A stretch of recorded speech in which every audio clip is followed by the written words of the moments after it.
Hi! Today we're going to learn about phrasal verbs.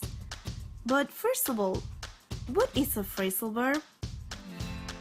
A phrasal verb is a phrase that's made up of a verb and another word or two, usually a preposition, but sometimes an adverb. So before we can talk about phrasal verbs, it's important to understand what verbs, prepositions, and adverbs are. A verb is an action word. It describes something happening. For example, hearing or seeing. A state of being, for example, to live, to sleep. Or an action being done, for example, to read, to sing. A preposition is a word that describes the relationship between two words. For example, the bees are above the table or under the table, but not inside the table, hopefully. Prepositions mainly deal with location or direction. On, through, around, and time. For example, by or around a certain time. An adverb is a word that describes a verb. For example, you can run quickly or slowly and arrive to class early or late. Now that you know what verbs and prepositions are, you are ready to start putting them together into a phrasal verbs. Phrasal verbs work by changing the verb's meaning based on preposition that follows them. It's easier than you think. You probably already know a number of phrasal verbs. For example, read the last sentence before this section.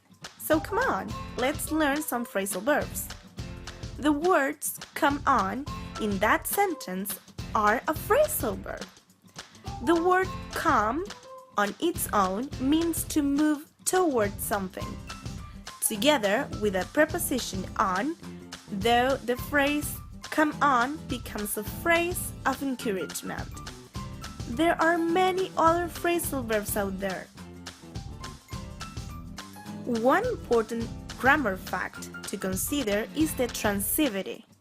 Phrasal verbs can be intransitive. They have no object. For example, we broke up 2 years ago. They set up early to miss the traffic. He pulled up outside the cottage. Or they can be transitive. They can have an object. The police were called to break up the fight. When the door is opened, it sets off an alarm.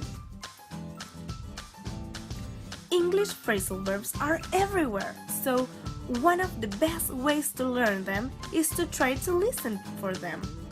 These phrases are commonly used and would not be unusual to hear in a conversation. Do you hear a verb used together with another word very often?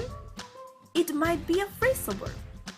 If you are not sure whether a phrase is a phrasal verb or just a verb that happened to be spoken with a preposition, try to look it up. Most dictionaries have entries for phrasal verbs, so look the phrase up to be sure. You can also look up the phrase in the English page Phrasal Dictionary, which is an excellent resource, so save that link. Some phrasal verb meanings are obvious, like fall down, but some are almost like idioms, since they can't be literally translated, like come on. To make them easier to learn, you can try grouping phrasal verbs into categories like time of day. For example, wake up or lay down. Or positive, like cheer up, and negative, I give up. There are so many phrasal verbs that it might seem difficult to learn them all, but many of these phrases become natural after a while. All it takes is some repetition and practice. So now you know what phrasal verbs are and how to use them. If you have some questions, please leave me a message below this video and I will write you as soon as possible. Thank you very much for watching. See you next time! Created using Powtoon.